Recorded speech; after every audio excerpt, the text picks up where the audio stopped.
আজকে ঐতিহাসিক শাপলা গণহত্যা দিবসের ফাঁসির রায়ের জন্য জনগণ দীর্ঘ সময় ধরে অপেক্ষায় আছে যে জালিম শাহী এই জমিনে আলেমদের রক্ত ঝরিয়েছে, সাধারণ মানুষদের রক্ত ঝরিয়েছে। তাদের বিচারের দাবিতে আজকের এই শাপলা চত্বরে যারা জড়ো হয়েছে, বাংলাদেশ ইসলামী ছাত্র শিবির ঢাকা মহানগর দক্ষিণ শাখার উদ্যোগে আয়োজিত আজকের এই মানববন্ধন কর্মসূচিতে উপস্থিত সম্মানিত অতিথিবৃন্দ, জাতির জাগ্রত বিবেক, সাংবাদিক বন্ধুগণ, সংগ্রামী উপস্থিতি, প্রিয় দেশবাসী, আসসালামু আলাইকুম ওয়া রাহমাতুল্লাহি ওয়া বারাকাতুহু। শাপলার এই গণহত্যাকাণ্ড ফ্যাসিবাদ হাসিনাকে এই দেশে ফ্যাসিজম কায়েমের প্রথম পদক্ষেপ হিসেবে সে এই টেস্ট কেসটি খেলেছিল। তার এই কর্মকাণ্ড মূলত শুরু হয়েছিল বাংলাদেশ থেকে আলেম ওলামাদেরকে নিশ্চিহ্ন করে দেওয়ার জন্য। বাংলাদেশের সর্ববৃহৎ ইসলামী সংগঠন বাংলাদেশ জামাত ইসলামীর নেতৃবৃন্দকে ফাঁসি দিয়ে হত্যা করার মধ্য দিয়ে বাংলাদেশকে নেতৃত্ব শূন্য করার এক নীল নকশা ফ্যাসিবাদী হাসিনা প্রণয়ন করেছিল। এই হত্যাকাণ্ডের ক্ষেত্রে আমরা তৎকালীন সময়ের মানবাধিকার কমিশন, সুশীল ব্যক্তিবর্গ, অনেক মিডিয়াদেরকে আমরা দেখেছি নীরব ভূমিকা পালন করেছিল। সেদিন শাহবাগে যে বাম ব্লক তারা অন্যায় দাবি নিয়ে সেখানে জড়ো হয়েছিল, সরকারের মদদে খিচুড়ি হালুয়া পাকিয়ে তাদেরকে নিরাপত্তা প্রদান করা হয়েছিল। আমরা দেখেছি সেই জায়গা থেকেই পরবর্তীতে এই ফ্যাসিবাদী হাসিনা নিজের মতো করে আইন প্রণয়ন করার মধ্য দিয়ে এই দেশকে এক করদ রাজ্যে সে পরিণত করেছিল। সেদিন তারা চিন্তা করেছিল বাংলাদেশকে আলেম ওলামা শূন্য করতে হবে। তখন আপনাদের জানা আছে তারা একটা ক্যাঙ্গারু ট্রাইব্যুনাল গঠন করেছিল, তথাকথিত আন্তর্জাতিক মানবাধিকার ট্রাইব্যুনাল, আন্তর্জাতিক অপরাধ ট্রাইব্যুনাল গঠন করা হয়েছিল।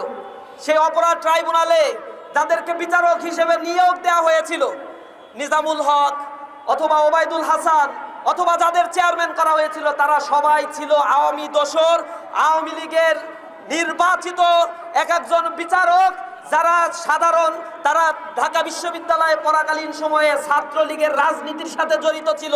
তাদেরকে বাছাই করে বাংলাদেশের আইন অঙ্গনকে, বিচারালয়কে কলুষিত করে এই তথাকথিত ট্রাইব্যুনাল গঠন করে বিচারের নাটক মঞ্চস্থ করা হয়েছিল। আব্দুল কাদের মোল্লা ভাইকে তারা রায় দিয়েছিল যাবজ্জীবন, কারণ কোনো প্রমাণ খুঁজে পায় না। প্রচলিত যে আইন, সেই আইনের ব্যারিকেডে পড়ে না।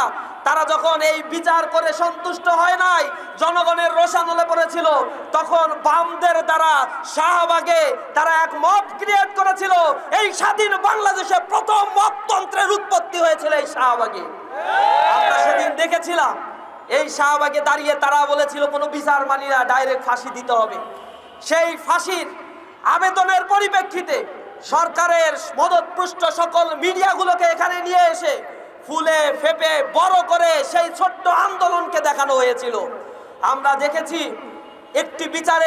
একটি আইনে বিচার করে রায় দেওয়ার পরে আবার সেই আইন পাল্টিয়ে যার রায় দেওয়া হয়েছে, ইতিহাসে এক বিরল ঘটনা ঘটিয়ে আবার সেই মানুষকেই ফাঁসির রায় দেওয়া হয়েছিল। অন্যায়ভাবে একের পর এক ফাঁসির কাষ্ঠে ঝুলানো হয়েছিল। তখন শাহবাগে বসে বাম নাস্তিক ব্লগাররা তারা একে একে ইসলাম বিদ্বেষী কন্টেন্ট ক্রিয়েট করা, মাদকের অভয়ারণ্য তৈরি করা, নারী পুরুষ ফ্রি মিক্সিং করার মধ্য দিয়ে বাংলাদেশের সাংস্কৃতিক ব্যবস্থাকে, সমাজ কাঠামোকে তারা কলুষিত করে তুলেছিল। সেখানে ব্লগাররা একের পর এক আমার প্রিয় নবী হযরত মুহাম্মদ মুস্তাফা সাল্লাল্লাহু আলাইহি ওয়াসাল্লামের নামে, কুরুচিপূর্ণ তার পরিবারের নামে ন্যাক্কারজনক শব্দ তারা ব্যবহার করেছিল। সরকার তখন তাদের বিরুদ্ধে কোনো পদক্ষেপ নেয় নাই। ওই সরকার ছিল ইসলাম বিদ্বেষী নাস্তিক সরকার। এই ফাঁসিবাদ সরকার তখন তাদেরকে পৃষ্ঠপোষকতা দিয়েছিল। দেশের জনগণ তখন ফুঁসে উঠে বাংলাদেশের টেকনাফ থেকে তেতুলিয়া পর্যন্ত গণজাগরণ গড়ে তুলেছিল। প্রত্যন্ত এলাকাগুলোতে তারা কণ্ঠস্বর উচ্চকিত করে বলেছিল যে এই নাস্তিক ব্লগারদের বিচার নিশ্চিত করতে হবে। সেই বিচারের দাবিতে এই শাপলা চত্বরে তারা 5ই মে জড়ো হয়েছিল। কিন্তু তাদের সুষ্ঠু বিচার না করে, ধর্ম বিদ্বেষীদের বিরুদ্ধে ব্যবস্থা না নিয়ে সরকার সেদিন নীল নকশা প্রণয়ন করেছিল আইন শৃঙ্খলা রক্ষাকারী বাহিনীর আওয়ামী পেটুয়া সদস্যদেরকে সেখানে নিয়োজিত করেছিল, বিজিবিদেরকে এখানে মোতায়েন করা হয়েছিল, গুম বাহিনী র্যাব বাহিনীকে এখানে মোতায়েন করা হয়েছিল। এরপরে তারা নতুন নকশা করে গভীর রাতে রাত 2:15 সময় তারা সকল আলো নিভিয়ে দিয়ে গণ হত্যাকাণ্ড এখানে ঘটানো হয়েছিল। ওই গভীর রজনীতে প্রায় 1,55,000 রাউন্ড গোলা বারুদ ব্যবহার করা হয়েছিল নিরস্ত্র মানুষের উপর। আঞ্জুমান মফিদুল ইসলামের রিপোর্ট মতে তারা বলছে 229 জন বেয়ারিশ লাশ তারা সেদিন দাফন করেছিল। সরকার বলেছে সার্চ লাইট দিয়েও নাকি মৃত্যুর সংখ্যা খুঁজে পাওয়া যাচ্ছে না, খুঁজা মানবাধিকার তাদের মদতপুষ্ট কিছু মানবাধিকার কমিশন বলছে 11 জনের লাশ পাওয়া গিয়েছে। এটা নিয়ে যখন কিছু মানবাধিকার সংগঠন সরব ভূমিকা রেখেছিল, তখন মানবাধিকার সংগঠনের প্রধানদেরকে আদিলুর রহমান খান থেকে শুরু করে আরো কয়েকজনকে তারা গ্রেফতার করে অন্ধকার কারাগারে নিক্ষেপ করেছিল। পরের দিন আবার ন্যাক্কারজনক ঘটনা ঘটিয়েছে। এই আন্দোলনকে থামিয়ে দেওয়ার জন্য নারায়ণগঞ্জ, বাগেরহাট এবং হাটহাজারীতে 34 জন মানুষকে তারা গুলি করে হত্যা করেছিল। এই হত্যাযজ্ঞের পরে আবার মামলা দেয়া হয়েছিল সেই নিরপরাধ আলেম ওলামাদের নামে।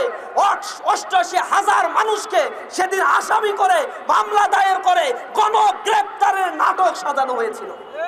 আলেমরা এখানে সাক্ষী উপস্থিত রয়েছে। হেফাজতের সেই মামলায় আমরা কারাগারে গিয়ে দেখেছি 5 বছর, 7 বছর, 10 বছর করে তাদেরকে রাষ্ট্রদ্রোহী মামলায় গ্রেফতার করে অবর্ণনীয় নির্যাতন করা হয়েছে কারাগারের প্রকোষ্ঠের মধ্যে। জেলখানায় নিয়ে গিয়ে রিমান্ডের নামে তাদেরকে বঙ্গুত্ব বরণ করানো হয়েছিল। এই রক্তগুলো কথা বলেছে। এই ইতিহাস আমরা ভুলে যাই নাই। ফ্যাসিবাদ এই ইতিহাসকে ধামাচাপা দেওয়ার জন্য মিডিয়াগুলো যাতে নিউজ করতে না পারে, তখন দিগন্ত টেলিভিশন, ইসলামিক টেলিভিশন, চ্যানেল 1 এমন পতিতদশা অনেকগুলো মিডিয়ার উপরে তারা হস্তক্ষেপ করে বন্ধ করে দিয়েছিল। দিগন্ত টেলিভিশনের তৎকালীন সময়ের কলাকৌশলী সাংবাদিকদের একটা অংশকে অবর্ণনীয় নির্যাতন করেছে, গুমের মতো ঘটনাও ঘটানো হয়েছিল।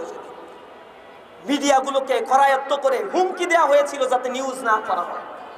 ফ্যাসিবাদ উৎপাদনের কেন্দ্রে পরিণত হয়েছিল এই শাপলা প্রান্ত।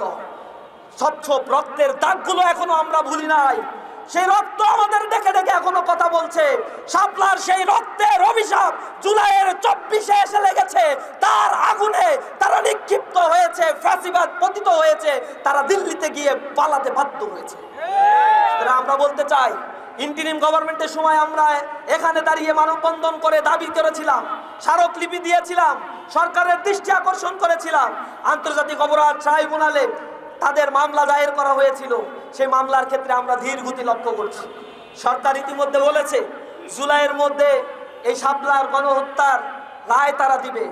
আমরা বলতে চাই, কোনো তালবাহানা আর কাউকে সন্তুষ্ট করার জন্য যদি কোনো রায় দেওয়া হয়, জনগণ আবার রাস্তায় নেমে শাপলার শহীদের হত্যার বিচার নিশ্চিত করার জন্য চেষ্টা করবে ইনশাআল্লাহ। আমরা বলতে চাই, আপনারা সুষ্ঠু বিচার করুন। সেদিন আপনারাও ভুক্তভোগী ছিলেন। শাপলার ওই সময়ে গণহত্যা পরবর্তী মানুষ ফুঁসে উঠেছিল, হাসিনা বিরোধী মনোভাব মানুষের মধ্যে ছিল। কিন্তু রাজনৈতিক দল হিসেবে আপনারা সেদিন বিরোধী দলের যে ভূমিকা পালন করার দরকার ছিল, বিন্দুমাত্র ভূমিকা পালন না করে সরকারের সাথে আঘাত করে সেদিন রাজনীতি আপনারা করেছিলেন। রাস্তায় নামেন নাই, কোনো প্রতিবাদ আপনারা করেন নাই। আমরা সেই ইতিহাস ভুলি নাই। আমরা বলতে চাই, সেই রক্তের ঋণ শোধের সময় এসেছে। যে মানুষগুলোকে হত্যা করা হয়েছে তার সুষ্ঠু তদন্ত করে বিচার নিশ্চিত করতে হবে। ক্ষতিগ্রস্ত পরিবারগুলোকে পুনর্বাসন করতে হবে। তাদের আর্থিক সহ তাদের পরিবারের যে ক্ষয়ক্ষতি হয়েছে, হামলা মামলা হুমকি দেওয়া হয়েছে, লাশ গুম করা হয়েছে, তার সকল প্রতিকার আইনগতভাবে ওই বিচার আইনগতভাবে সেই পরিবারকে দিতে হবে।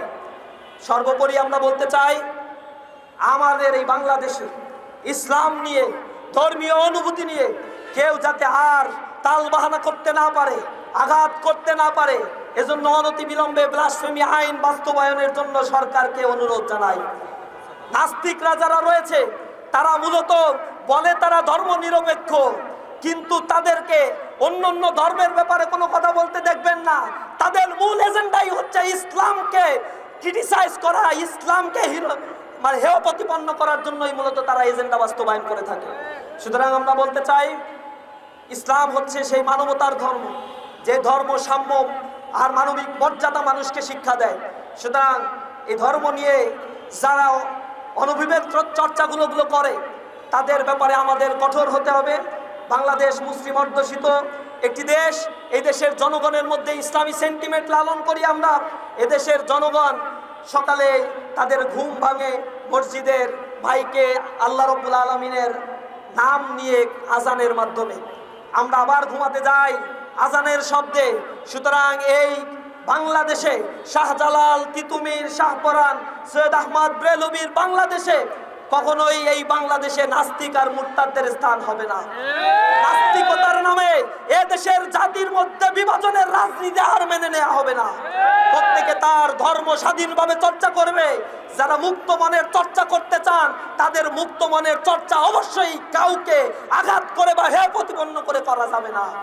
সরকারকে এ বিষয়ে আরো সচেতন থাকা এবং শাপলার হত্যার বিচারের দাবি জানিয়ে আমার কথা এখানে শেষ করছি। আসসালামু আলাইকুম ওয়া রাহমাতুল্লাহি ওয়া বারাকাতুহু।